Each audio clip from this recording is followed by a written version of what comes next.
ఇవాళ బళ్ళల్లో మధ్యాహ్న భోజనం ముఖ్యమైనది, చదువు మధ్యాహ్నం అయిపోయింది. చదువు ఎవడికి అక్కల్లా. భోజనంలో గుడ్డెట్టారా, గడిది గుడ్డెట్టారా, అన్నం తినేవాడు కోడిగుడ్డు పెట్టడం ఏంటంటే బుద్ధి ఉందా లేదా? చదువుకోమని లేకపోతే వెళ్ళిపోమని చెప్పండి. కోడిగుడ్డు కోసం వస్తావు నువ్వు. ఈ గుడ్లు లెక్క రాయాలి మాస్టర్లు, వాళ్ళ కర్మ కాలిపోయి. చదువు చెప్పక్కల్లా. ఎన్ని గుడ్లు వెళ్ళాయి, ఎన్ని గుడ్లు మిగిలాయి, ఎన్ని గుడ్లు మధ్యలో పేలే, ఎన్ని గుడ్లు ఈ మాస్టర్ తినేసాడు. ఇంక ఇప్పుడు చదువు ఎందుకు చెబుతాడండి? అసలు పిల్లలకి భోజనం పెట్టడం ఏంటంటే వాళ్ళ భోజనాలు వాళ్ళని తెచ్చుకోవలేదు, మానేమానండి. ఇటు పిల్లలకి భోజనం పెట్టి పుస్తకాలు ఇచ్చి యూనిఫార్మ్ ఇన్ని ఇస్తే వాడు చదువుతాడా? శోభనం పెళ్లి కొడుకులో మంచం ఎక్కి కూర్చుంటాడు.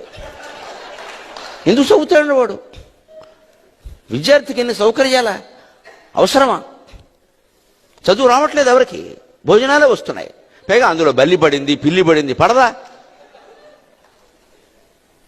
ఆ వండి పెట్టే వాళ్ళకి డబ్బులు ఉండవు. ఎక్కడి నుంచి ఇస్తారు? ఎంతమందికి ఇస్తారమ్మా? ధార పోస్తారు ప్రభుత్వం వాళ్ళు. ఎక్కడి నుంచి ఉన్నాయి డబ్బులు? ఇక్కడ నీ డబ్బులు పెట్టి నువ్వు చదువుకో, నీ అన్నం నువ్వు తిను, నీ బట్టలు నువ్వు కట్టుకో, నీకు ఇష్టమైతే చదువు. ప్రభుత్వం పని ఏమిటంటే, ఉభయ తెలుగు రాష్ట్రాల పెద్దలందరూ వింటారు నా కెమెరా ద్వారా కాబట్టి చెబుతున్నా, ప్రభుత్వం కర్తవ్యం బాగా చదువు చెప్పడం తప్ప పుస్తకాలు ఇవ్వడం, బట్టలు కుట్టించడం, అన్నం పెట్టడం కాదండి.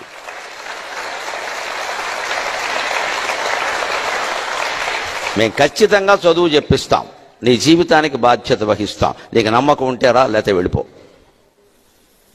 ఈ మాట అనే దమ్ము లేదు ఎవరికి. ఎందుకంటే అందరికీ మళ్ళీ ఎన్నికలు రావాలి, మళ్ళీ మనవ రావాలి, మళ్ళీ మనవ రావాలనే దరిద్రం వదిలిపోతే ఇవన్నీ ఉంటాయి.